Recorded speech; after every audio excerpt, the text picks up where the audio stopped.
My name is Edwin Joseph Mayah. Most people just say EJ for Edwin Joseph. I am the host and creator of a podcast called The Conversation Outspoken Opinionated. It is currently housed on the Alive Podcast Network. And that this podcast is really to give voices to individuals who don't have the voice. So we have conversations on issues that are really focused on the marginalized population. Okay, and what made you want to start this podcast? How did this come to be? Tell me the story. Okay, story. So, a couple of years ago, I believe you are familiar with the George Floyd incident. Yes, I'm familiar. So that happened, and I started to have conversations with my friends. I am originally from Liberia, West Africa, so I have friends with direct African descent, and then I have friends who are just African Americans. And so having these conversations, I realized that I was part of two different groups that saw this incident differently. My friends who were directly from Africa was like, well, this is an African American problem. This is not really our problem. I came here to, this is America, a land of opportunity, and I get what I need to get. And then when I have conversations with my African American friends, it was, this is our fight. I feel the pain. And I watched that and I felt the pain. And so I was like, okay, these conversations need to be had because we are talking two different things, but when we go out in the world, all people see is this. Yes. They don't care where you're from and where you got educated. And so this is how the conversation started. My first conversation on the podcast were with my friends that are mixed from different races, different ethnicity, to have this conversation about race and how it affects us differently. Yes. And we were able to have a great conversation, and then the podcast was birthed and born, and it's been here for 5 years now? Okay, that's pretty good. Congratulations on that. Thank From you. just starting it to, hey, I want to have these conversations now, 5 years going strong. Yeah. That is amazing. Yeah. Can you tell me a little bit about your background, growing up? Have you had any background in podcasting at all? Tell me. So my background, as you can see, growing up as a kid, I was always told that I talk too much and I ask too many questions. Good. And so that was me. I'm not the person where you would tell, you need to do this and I just do it. I need to know why. Why are we doing this? Why is it that everybody else have to do this? I was that kid where it's like, everybody doing this, I'm not doing that, I'm doing something else. So I was told that I would be a great lawyer because I can see that. Exactly. So that's what I was told. But I enjoyed being in front of the camera and I enjoy having conversations.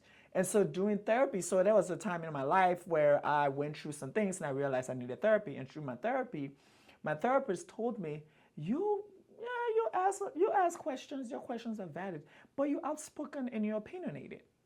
And I was like, oh, I never looked at it that way. That's fancy.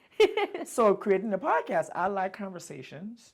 I'm outspoken and I'm opinionated. And so that was it. But it really, and my upbringing, I was just inquisitive. I just needed to know what was going on. Naturally. Just naturally. And that was it. And so doing this and having opportunities to host events, being hosts, being MCs and being stuff like that, everybody used to say, you should be on the radio. I was like, oh, no, I don't like my voice. Oh. And so then it just happened. Yeah. I love that. No, I love that you've always been a naturally inclined person or kid to ask questions. Yeah. I think that's a great host for a podcast because you got to ask the questions and you ask maybe some hard questions that maybe people don't really want to talk about. But hey, you're on the podcast and we're going to talk about it. Yeah. I love that. Tell me some more topics that you are talking about in your podcast and tell me why you think those conversations are important. So a conversation that I've had and I felt that this conversation needs to be expanded upon is when it comes to Black women in higher education. And this conversation stems from, I don't know if you're familiar with this controversy with Professor Melinda Gay. She was the first Black president at Harvard University. I think I heard a little bit about it, but I don't know all the details. Just to put into the nutshell, so when the whole thing happened with the Palestinians and that whole thing that's going on, yes. And she was asked by the board to make a statement, and she made a statement as the university, as the president, but they wanted her to make a personal statement, and she said, I can't make a personal statement because my personal statement has something to do with this. And because of that, I would say she was bullied into resigning. So what they used was a plagiarism tactic, and said that years ago, when she did her dissertation, there were a couple of citations that were not in that dissertation, and so she was literally so she plagiarized according to them, and so they used that as a way to bully her, and then she resigned. Oh my goodness. And so that conversation for me, I had to have that conversation because there are so many women of color, and I don't want to say just black women, but there's so many minority women who don't have access like a black man or even a white man when it comes to higher education. And so for the first time, we've seen this black woman who have excelled to the level of where other brown-skinned girls and black-skinned girls can see and say, hey, if she can be the president of not only just a university, but an Ivy League university, one of the #1 universities probably in the world, and she can't even stay there that long. This conversation needs to be had, because what is it about her? What was so threatening that people thought it was okay to bully her to get her down? And so I've had this conversation with people I had a conversation with a professor from Howard University in DC. Yeah. I had another conversation with a young lady who teach Africana Studies I think it's in a university in Virginia. I can't remember the university, so I don't want to say the name. Yeah. But we had this conversation just to see it from different angles, to see how women who are in higher education sees it, and it's troubling. What were some of the things that you found based on their opinions? It's a man area. It's a male lane, and you're not supposed to be here. Dang, that's It's as simple as it is. This is higher education. This is a place where we can come off at women in the sense of they're too emotional. So there's an arena where you don't need to get into, because it takes a lot. You should be home taking care of the kids. You should be, this is not an era for you, because you were teaching the next generation. We don't think you have the capacity oh my to goodness. do stuff like that. Yeah. And so all of them, there says things like that, or even when it comes to tenure, they're looked over because she might not provide the services like a male would. She gets pregnant, she gotta take leave off. He probably won't. So if we give her tenure, she's not going to be able to provide the services that we need compared to the male. So stuff like that. That is wild, and it is sadly true. And it makes me really sad to hear it, because that is the world that we live in, unfortunately. And a lot of people don't want to have these conversations, and I'm glad that you get people with like these amazing backgrounds who come in and share that, because we want to know how they feel, since they're directly in that field and how it's affecting them. So I think that is brilliant, my friend, what you are doing. Thank you. Yeah. Thank you. And how do you find the topics that you want to talk about? Are you going like seeing what's like trending kind of like online, or seeing like what's causing a big fuss, or like you see a problem and you're like, wait, but how come this is happening? Let's talk about this. So over the couple of years, I've realized this, and I've given myself this name. I am the inequity disruptor. And I realize that every time there is a topic that shows some sort of unfairness, it sparks, I want to know why. And so that's how I've been able to, I haven't really looked at pop culture, look at a trending topic and stuff like that. It's just like, I might be rereading something, and I'm like, now why did this happen? Okay, let me reach out to this person and say, hey, would you like to talk about what you went through? So that's how I do. That's how I've been. I've never been like focused on certain things. Do I focus on race conversation? Yes, because I feel like that's a conversation in America that we need to have. Yes. And so I really focus on that. But most of my conversations have been where I notice there's some unfairness, some injustice happening. I think, let's talk about it. What's your opinion about it? Yeah. Have you ever had a podcast episode that got like just complete outrage, or maybe something positive came out of it? Both sides of the spectrum?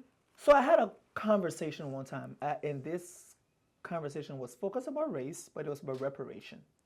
And so we had someone who was full into reparation. He is like the champion when it comes to reparation. And then I had the mayor of the city of Cheverly, who she's in diversity, equity, and inclusion, and stuff like that. And I had somebody else who was just, just regular, just want to talk about conversation. Yes. And we got to this place where they were trying to give us the distinction between African American and Black American and Pan American. And I got totally confused, because I was just like, first of all, why is all these different categories and subgroups? We are who we are. And, when people are passionate about their cause, they get a little, it got hot. When I say it got hot, I had to cut. Oh, man. I had to stop it, regroup, let us, breathe. Cool down, drink some cold cool water. down, and let everybody know to not take it personal. Let respect each other's opinion and stuff like that. And then we restarted the conversation. If you watch it, you will not see it because, of course, we had to cut that part out. Yes. And even though my podcast was live at that time, so I had to stop. It was live recording. People was watching. Oh, man. And I felt that this is going to go way too much, and this is not what I want to do. And so I just shut it down, and we had to come back. But yeah, it gets heated, especially when people are passionate about what they do. I can totally see that, man. I mean, our podcasts don't get like that, but I don't even know how I would handle that. So kudos to you for having like the calm and composure, not just like continuing the crazy like. Yeah. Oh yeah. For me, I feel as like in every moment there is a teaching and there's a learning moment in that space. So I never knew that there were different subgroups when it comes to the Black community. Yeah, I'm like, what? Pan-American, African-American, and this and that. Okay. And it's like, just like when you having a conversation with someone LGBTQI+. Yes. You have to ask them, how should I refer to you? And so it was like, okay, so when people tell you, I'm African-American, that's how you refer to them. When they say they're Black American, you refer to them as Black American. Don't call them outside of what they want to be called. I was like, oh, I had no idea. So, can I just be called Edwin? And we'll move on.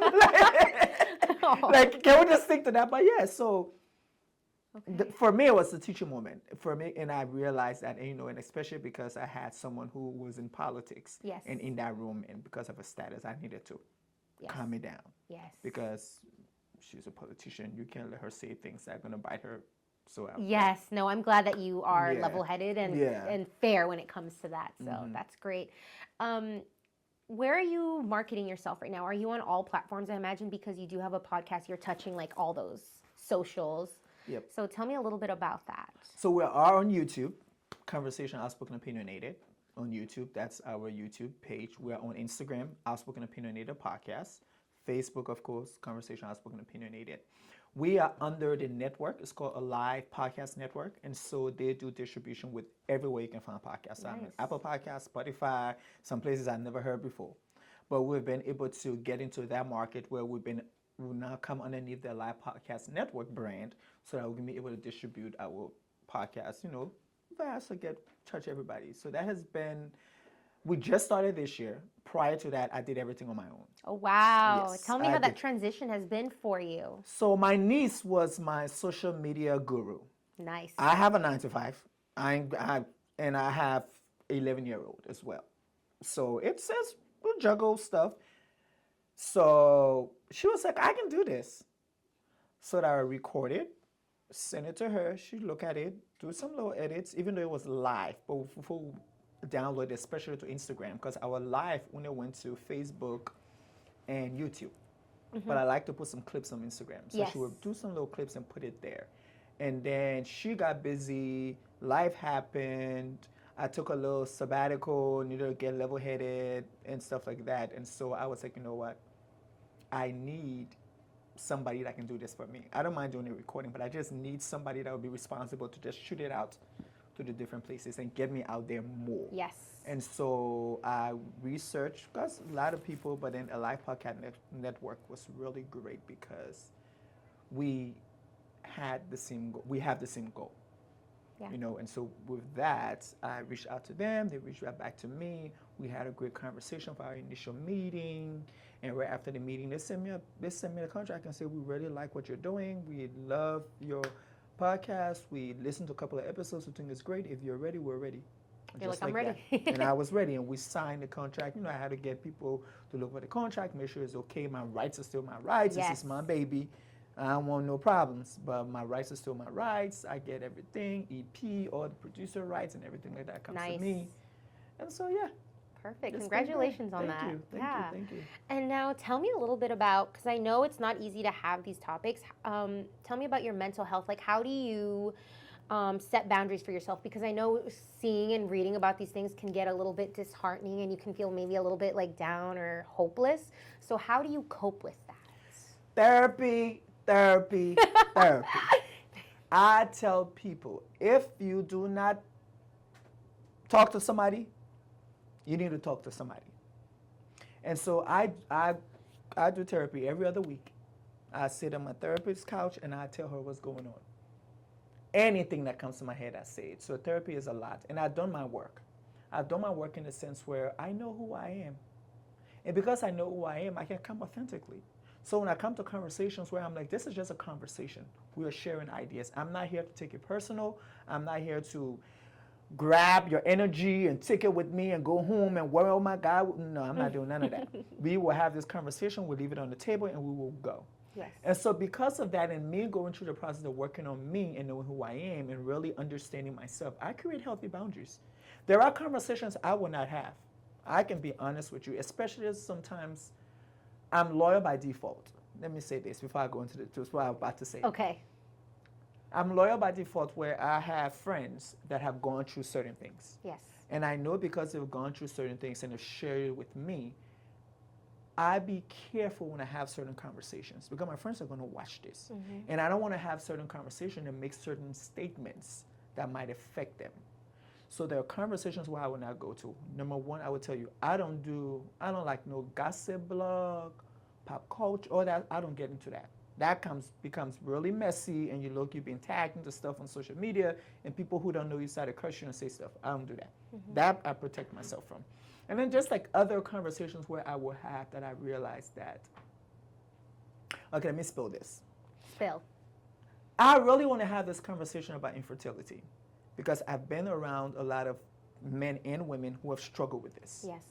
But people that I want to have this conversation, they are not comfortable and they're not ready to have this conversation. Mm-hmm. I could talk to other people about it, but the people that I really want in the room to have this conversation, they're not ready, so I will not have this conversation. Yeah. If I go somewhere, if I'm invited like here and somebody brings some stuff like that up, I'll be like, oh, I'm no comment. I'm okay. It's fine. Yeah, yeah. Because I'm like, no, the people that, who are close to me, I'm loyal to them. I don't want to have this conversation and spill things that I don't need to say. Oh, I love that. No, I would never think that because sometimes you can see a certain person and you can kind of come up with the type of person of who you think they are based on what they're putting out there. And I would be like, oh, this guy, he does not care. He would have any conversation. Exactly. But I'm glad, and it's good to know, and for the listeners, that you do have boundaries and that you do care about your close friends and the type of conversations that you will have and won't have. So I think that's great that you know what those are. Mm-hmm. And tell me a little bit about where you see yourself as a person and your podcast in the next 5 years. So as a person, like I said, I have my regular 9 to 5. I am a hospital administrator as well. I am a visiting lecturer at a medical school. That's me. I want to be a professor. That is my thing. So you get where that conversation came from, right? Yes.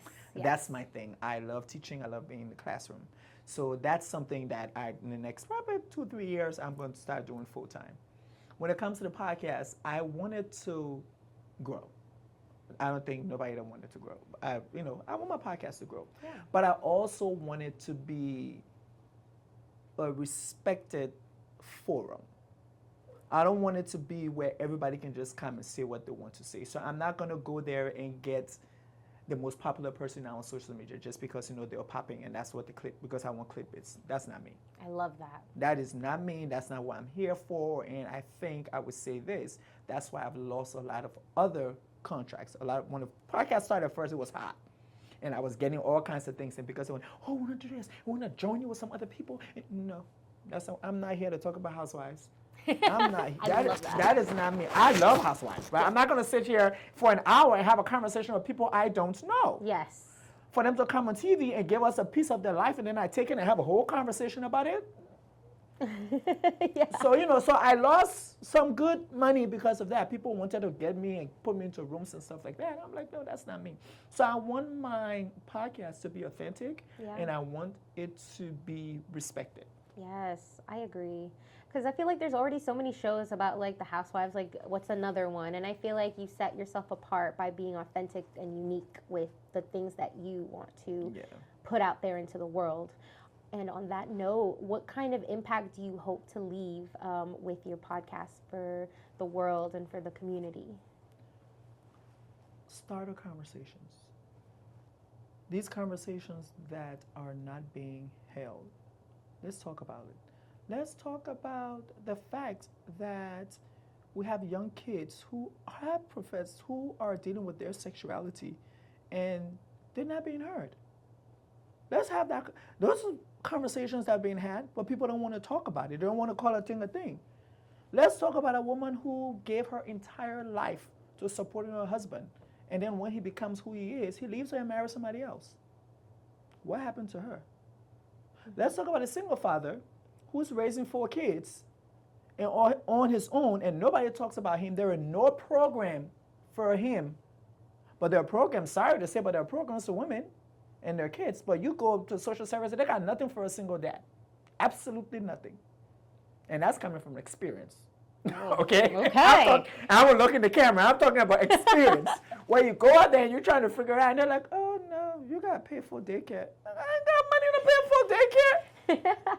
But you got stuff for her. What about me? So there are these conversations about, there are finance conversations. You have our kids leave from high school and they go off to college and they take these debts. Come out with $700,000 debt and you're just working for $30,000 job. Now, how are you going to be able to live your life? So those conversations for me, that is what I want to have. That's the impact I want to have. I want to be able to not only just sit on a dining room table and talk about the TV show that we like or the music that we enjoy, but hey, what's your credit score? What are you doing?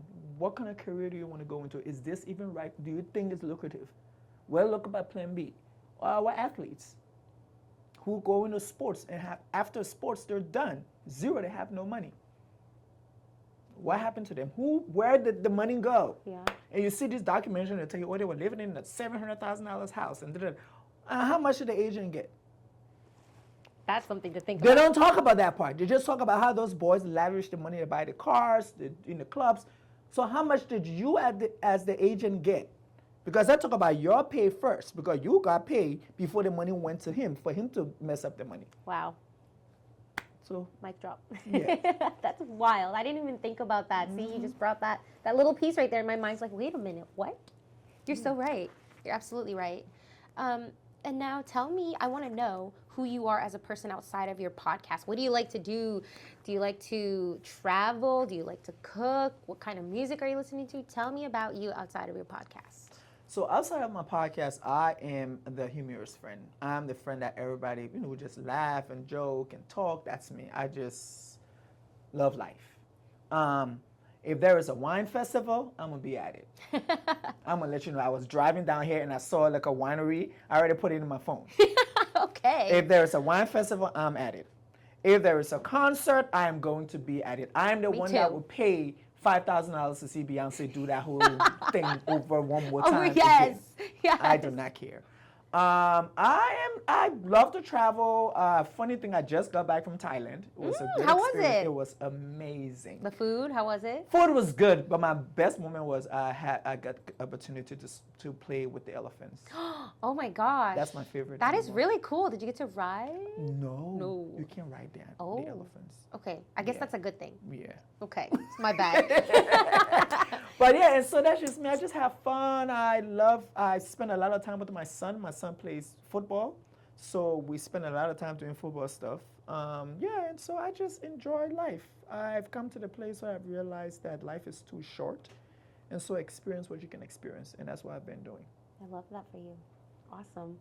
Mm-hmm. And I want to know a little bit more about where your podcast gets, I guess not the topics, but the training or the information for that. Because I know when you get into these conversations, you kind of have to be well informed, right? So what kind of resources are you using for that? I feel like I would struggle with it. We're like, wait, let me go to the library and read all of this and this and this.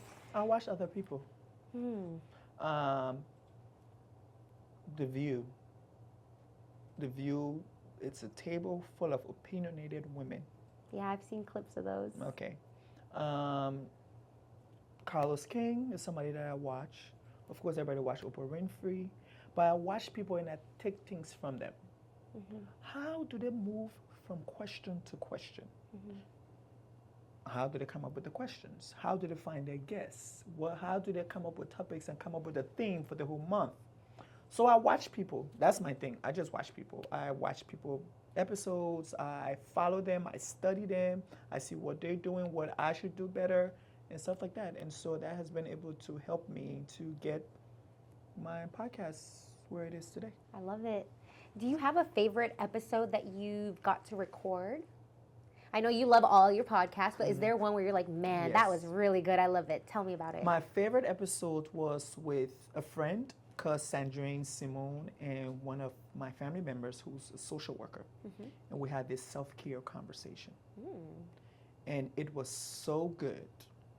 I learned a lot. The audience learned a lot. We had a good time, but we really went deep into mental health, self-care, mental well-being. Mothers who, you know, lose their identity when they have kids or when they get married, and how do they step back into the limelight, and all those great things. I mean, it was so good. It was really, really good until people have asked me, can you bring them back? But I have another one. I had this conversation with people that I know who've gone through divorce and how they dealt with it. I bet that one's a popular one. That was the most watched episode. We had to do a part 2 with the same people, because we had, she divorced, he was still married, he divorced, and we talked about our struggles. I'm a divorcee. I've been married and gotten divorced, and so I could understand certain things that they were talking about. Yes. And then the guys had it from the male perspective, the females had it from the female perspective, and we have somebody who'd been divorced and got remarried.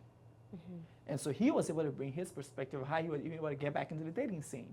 We had to do part 2 of that conversation because that's how good it was. And so those are my 2, I would say, standout conversations that I had that I really enjoyed. Love that. That is awesome. And can you tell me maybe some key points that maybe I may not be touching that you want our audience to know? Anything that I'm missing that you're like, no, I got to talk about this, or I want to use this platform and let their audience know about anything? What? Well, I would say, you know, I think realizing who you are is super important. And I think I love to talk about this all the time, because I think when you present your authentic self, it brings a lot. It's calmer, it's relaxed, you're able to have these great conversations where you're not stressing out because you're who you are. And I think everyone should find out why they were born and why they're here. Oof, that's Those hard. are 2 different things. Those are hard questions. A lot of people don't realize that. But the two most important days of your life is the day you were born and the day you realize why you were born. You need to find that, because when you find that, you know who you are. So when you present yourself authentically, people can just mess with you. When I tell you I don't like what you're doing, I don't like it because I know what I like. I'm not being sensitive. I'm not trying to cause any kind of issue. I just don't like it. Don't do it to me. It makes life really easy. So I think everyone, once you find your authentic self and find out who you are as a person, it makes life easy. And I always like to put that out there. Find out who you are. It's very important. Okay. And now my final question. Sure. It'll be kind of a little bit similar, but if you could leave our audience with a message, what would that message be? It could be anything in regards to life, starting a podcast, kids, divorce. What would that message be? Love you.